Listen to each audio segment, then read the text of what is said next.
seperti itu, Mas Burhan, kondisi parpol yang nir ideologi itu bakal bahaya nggak sih ke depannya? Pertanyaannya, ada nggak sekarang partai yang ideologis? Gak ada, semuanya. Udah PKS itu bukan ideologis. Udah blur. Kalau misalnya PKS berbasis ideologis, seharusnya ya PKS tidak bergabung dengan pemerintahan Pak Prabowo. Iya. Ya. Itu udah dijawab sih, udah selesai itu jawabannya. Singkat padat jelas. PKS mengatakan IKN tidak perlu dalam kampanyenya. Pak Prabowo mengatakan atau mengkampanyekan IKN tetap perlu dilanjutkan. Ini aja udah beda narasi dan isu kampanye. Tetapi setelah Pak Prabowo menang, PKS bergabung, PKB bergabung, Nasdem bergabung. Demokrat juga. Kalau Demokrat ikut menjadi rombongan pendukung Pak Prabowo, itu pun setelah ketua umumnya nggak jadi wapresnya. Anies Baswedan. Tapi paling tidak ikutlah tanda tangannya. Tetapi yang partai-partai pendukung, nah belakangan PDI Perjuangan juga pengen masuk ke gerbong. Sejauh ini PDI Perjuangan itu masih memproklamirkan diri sebagai partner strategis, mitra strategis. Itu istilahnya. Saya nggak paham itu mitra memang strategis itu apa. Iya, saya nggak paham. Ada. Jadi memang ini istilah iya yang menurut saya. Kalau mitra sama mitra si ada ya? Mitra kalau mitra strategis dalam politik tuh. Iya, itu istilah yang menurut saya dipakai oleh PDI Perjuangan untuk menutupi keengganan mereka menjadi partai oposisi yang sebenarnya. Why? Jadi memang ada masalah yang kompleks ya. Pertama, karena tahun ini PDI Perjuangan punya agenda pemilihan ketua umum, punya agenda kongres. Jadi elit PDI Perjuangan ada perasaan khawatir kalau misalnya terlalu frontal dengan kekuasaan, itu agenda internal mereka akan direcoki gitu.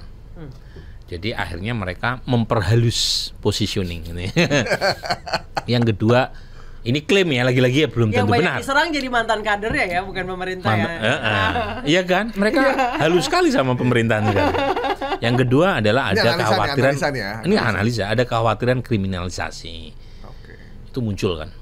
Kalau kita wawancara di belakang layar, keluar semua itu omongan-omongan gerundelan-gerundelan di belakang layar kan, yang membuat PDI Perjuangan menjadi kurang bertaji, menjadi satu-satunya partai yang berada di luar pemerintahan, tetapi fungsi oposisinya tidak jalan. Ini jauh sekali dengan apa yang kita lihat 2014. Zaman Pak SBY 2009 sampai 2004 sampai 2014. Itu yang bikin PDIP akhirnya menjadi partai besar tuh. Betul. Jadi kalau sekarang itu setengah-setengah PDI Perjuangan. Nah, saat yang sama ini juga kritik ya kepada pemilih. Menjadi oposisi, insentif elektoralnya juga tidak jelas. Sementara insentif finansialnya udah pasti kosong. Puasa mereka. Jadi pemilih juga harusnya memberikan semacam apresiasi secara elektoral. Kalau misalnya kebijakan pemerintah dikritik oleh partai oposisi dengan cara dukung mereka dong, yang sudah capek-capek mengkritik pemerintah menjadi checks and balance. Itu mungkin yang dirasakan PKS. Capek. Ya, jadi ada keputusasaan. Udah bertahun-tahun gitu kan, dukung Anies segala suara macam. PKS nggak naik-naik gitu. Sementara harus puasa gitu. Sementara mendingan kayak PAN aja dah. Kemana pemerintah dia ikut, suara makin besar. Di Jakarta baru berapa tahun ganti lagi. Iya, ini memang. Nah, situasi semacam ini kan seperti kita tidak tahu dari mana kita memulai perbaikan kan. Tetapi lagi-lagi salah satu yang bisa kita dorong adalah PDI Perjuangan itu harusnya konsisten sebagai partai oposisi. Ya, ini penting supaya tidak terjadi proses politik tanpa pengawasan. Dan itu yang rugi Pak Prabowo sendiri loh. Karena Pak Prabowo tidak mendapatkan alternatif kebijakan dari partai yang berada di luar. Semuanya yes man. Dan kalau itu terjadi, Pak Prabowo akan dirugikan karena kualitas policy-nya berkurang. Saat yang sama masyarakat juga dirugikan. Jadi kita perlu partner. Tapi di parlemen. Yang saya lihat sekarang justru check and balances-nya malah dari netizen.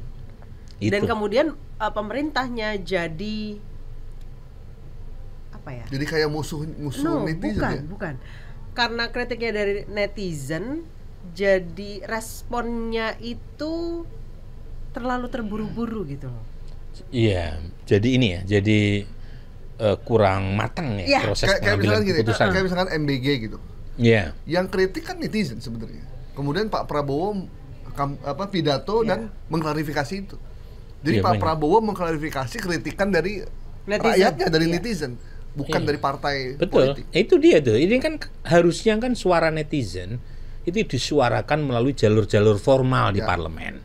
Tetapi kan terjadi kemampatan karena kita nggak punya saluran formal di pemerintahan maupun di DPR. Ya. Akibatnya kemudian netizen menjadi partai tersendiri. Ya, kita beruntung kita punya saluran.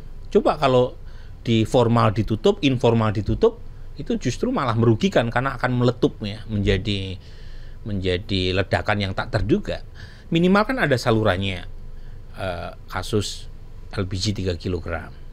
Kasus revisi undang-undang TNI itu ledakannya di media sosial gitu.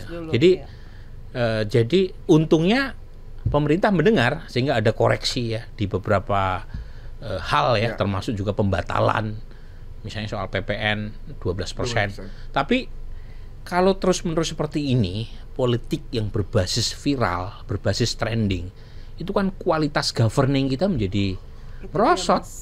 Kalaupun toh kemudian dianulir, ada cost yang harus kita bayar, ketidakpastian. Nah, ini merugikan buat investor loh. Pelaku ekonomi nggak suka itu ketidakpastian. Sudah diputuskan, dirubah lagi gara-gara ditolak oleh publik. Harusnya kan sebelum diambil keputusan, pemerintah membuka public deliberation dengan mendengar aspirasi publik. Sehingga yang harusnya di parlemen. Parlemen mendengar suara publik, kemudian concern publik diturunkan dalam bentuk pasal per pasal, ayat per ayat di undang-undang, sehingga ketika disahkan itu tidak perlu dibawa ke MK untuk di judicial review, tidak perlu ditolak oleh netizen. Kalau yang sekarang DPR buru-buru melakukan pengesahan undang-undang, mereka tutup mata apa yang disuarakan di publik. Ketika kemudian publik meledak dalam bentuk demo atau petisi online, kemudian pemerintah turun tangan, dirubah lagi. Jangankan demo atau petisi online deh, Mas. Viral, hashtag viral, itu aja buat respon yang pemerintah jadi reaktif gitu. Iya, jadi kurang sistematik ya. Jadi kurang sistematik. Itu kelemahan kalau misalnya politik berbasis viralitas, politik berbasis trending. Tetapi setidaknya suara publik masih didengar. Cuma kan untuk ke depan nggak bisa kita mengandalkan kualitas tata kelola pemerintahan model begini. Harusnya yang benar adalah pemerintah dan DPR mendengar suara publik dulu. Jadi jangan masyarakat di fait accompli dengan undang-undang atau kebijakan tanpa melibatkan mereka, dan ketika ditolak seolah-olah pemerintah atau DPR menjadi pahlawan. Saya dengar loh suara kamu. Nggak bisa kayak begitu dong. Mas Burhan merasakan nggak ada keengganan dari teman-teman partai politik maupun DPR untuk mengkritik kebijakan pemerintah sekarang? Yang dikritik justru kebijakan Pak Jokowi yang sudah tidak menjabat. Orang-orang Pak Jokowi mempermasalahkan Pak Jokowi terus. Iya, memang kesan itu sangat kuat ya. Karena seperti ada kesan politisi mencari lawan yang lemah. Karena sudah tidak punya kuasa. Dan ini sekaligus pelajarannya buat kita ke depan. Ketika mendapatkan kekuasaan, jangan terlalu adik kuasa juga, tanpa melibatkan proses public deliberation maupun konsultasi dengan elit yang lain. Terutama memang yang menjadi catatan merah buat Pak Jokowi ya, dan itu akan terus-menerus menyandera Pak Jokowi adalah putusan nomor 90. Dan yang oleh MK dianggap sebagai kesalahan etis. Ya, ini jadi isu kan. Jadi itu yang akan jadi pintu masuk buat elit politik sekarang untuk mempersoalkan terus Pak Jokowi. Sesuatu yang menurut saya aneh. Pak Jokowi bukan lagi jadi presiden. Dia tidak punya presidential power. Ya. Justru yang harus diawasi dan dikontrol adalah pemerintahan Pak Prabowo yang punya segalanya. Punya presidential power, punya budget, punya hak veto, macam-macam kan. Dan kebetulan tanpa mengurangi rasa hormat, ada banyak PR sekarang ini berkaitan dengan isu ekonomi. Ini kurang disuarakan sama politisi kita. Isu ekonomi kita nggak main-main loh ya. Pertumbuhan ekonomi kita itu turun di bawah 5%. Ya, bahkan sudah dikoreksi tingkat pertumbuhan ekonomi kita oleh Bank Dunia dari 5,1 menjadi 4,7%. Target Pak Prabowo 8%. Jangankan 8%, 5% aja menurut Bank Dunia kemungkinan besar tahun ini tidak tercapai. Rupiah kita turun 10%. Indeks harga saham kita turun 20%. PHK sampai Kementerian Tenaga Kerja nggak berani merilis data yang sebenarnya. Perang tarif kita kena 32%. Ya. Jadi ada banyak investasi turun. Ini ada banyak PR yang menurut saya ya itu lebih penting untuk disuarakan. Dan sepertinya politisi nggak berani. Kenapa? Kenapa? Saya melihat Pak Prabowo memang terlalu kuat. Pak Prabowo bukan orang yang anti kritik toh. Netizen aja didengerin apa? Iya, saya melihat politisi kita itu terlalu banyak baggage. Itu saya pakai istilah bahasa ini. Banyak baggage apa banyak dosa? Saya pakai istilah yang halus. Banyak baggage. Sorry, bukan dosa. Baggage apa dirty laundry, Mas? Baggage. Jadi ada banyak baggage di belakang mereka, terutama elitnya, bukan politisinya ya. Elit politik kita banyak historical baggage dalam banyak kasus.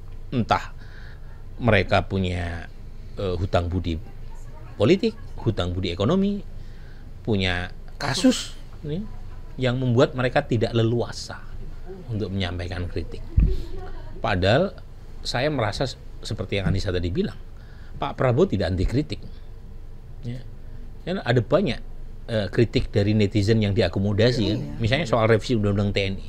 Itu pasal TNI boleh berbisnis dikritik sama civil society itu dihapus sama Pak Prabowo. Ya.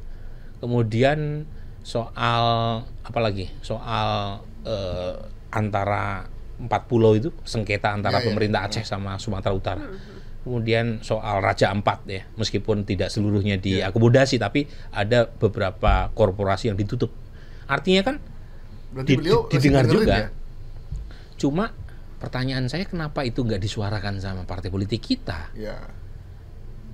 Insentifnya banyak loh. Kalau partai politik kita menyuarakan itu, satu mereka dapat popularitas. Karena ini suara ini real dari masyarakat. Nama partainya naik lagi. Netizen, makanya tadi baggage tadi itu terlalu netizen yang digaji DPR, kenapa kita yang ngawasin?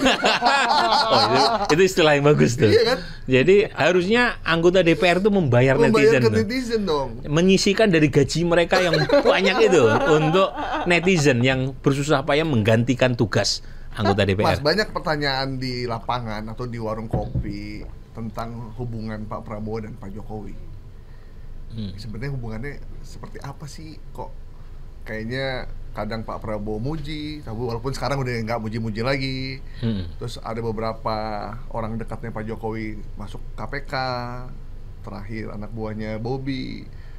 Dan menteri-menterinya nih, menteri-menterinya mantan menteri-menterinya Pak Jokowi itu kayak lagi di absen gitu di absen. Meskipun belum menjadi tersangka. Tapi kan pemberitaannya kan ada urusan judol, ada gubernur yang dipanggil KPK terkait dengan dana hibah dan dia pendukungnya Pak Jokowi sekian tahun gitu. Begini ya, memang hubungan keduanya ini bacaan saya sebagai orang luar tentu bisa salah. Tapi saya merasa hubungan keduanya itu paling tidak disatukan oleh sejarah di mana hanya Pak Jokowi yang mampu mengantarkan Pak Prabowo merealisasikan mimpinya sebagai presiden. Ya. Ingat loh ya, Pak Prabowo bermimpi menjadi presiden sejak tahun 2004 ketika beliau memutuskan mengikuti konvensi Partai Golkar. Ya. Berkali-kali dia coba peruntungannya sebagai presiden dan baru terwujud setelah dibantu Pak Jokowi. Jadi dan banyak orang mengatakan Pak Prabowo itu figur yang tidak bisa melupakan hutang budi. Jangankan sama orang lain, ya, sama Pak Jokowi yang berhasil merealisasikan mimpinya itu. Mimpi terbesarnya ya. Jadi dugaan saya, feeling saya kira Pak Jokowi di masa pemerintahan Pak Prabowo tidak akan sampai terjatuh. Misalnya ya, kalau ada usaha untuk mengkasuskan Pak Jokowi, sepertinya Pak Prabowo akan, atau memakzulkan Gibran. Mungkin ya.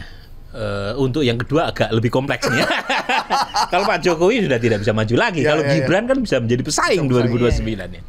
Tetapi untuk Pak Jokowi saya kira proteksi politik ya, ini mungkin pasti akan diberikan. Meskipun hubungannya tidak akan mesra terus gitu kan. Pasti ada hit and run gitu kan. Tetapi untuk sampai pada posisi Pak Prabowo mencabut proteksi politik ke Pak Jokowi, saya sama sekali tidak. Tetapi Pak Jokowi juga saya kira daya tawarnya akan menurun karena sudah tidak lagi punya power sebagai presiden.